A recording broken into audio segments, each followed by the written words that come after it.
পাকিস্তান জাতীয় ক্রিকেট দলকে white wash করে প্রথমবারের মতো টেস্ট সিরিজ জয়ে বাংলাদেশ জাতীয় ক্রিকেট দলকে আন্তরিক অভিনন্দন জানিয়েছে যুব ও ক্রীড়া মন্ত্রণালয়ের উপদেষ্টা আসিফ মাহমুদ সজীব ভুইয়া।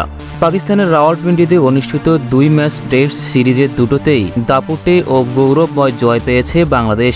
টেস্ট স্ট্যাটাস অর্জনের 24 বছর পর এই সিরিজেই এলো পাকিস্তানের বিপক্ষে প্রথম টেস্ট ম্যাচ জয়।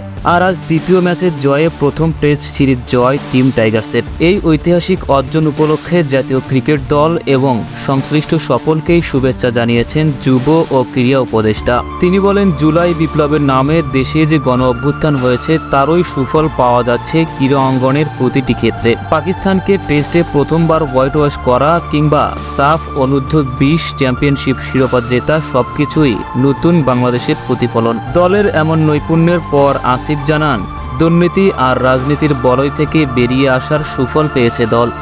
এমনটা থাকলে সাফল্য আরও আসবে বলে আশা করেন তিনি। তার ভাষ্য, দুর্নীতি এবং রাজনৈতিক বলয় থেকে ক্রীড়া অঙ্গনকে মুক্ত রাখলে দেশের ক্রীড়া ক্ষেত্রে আরও সাফল্য আসবে।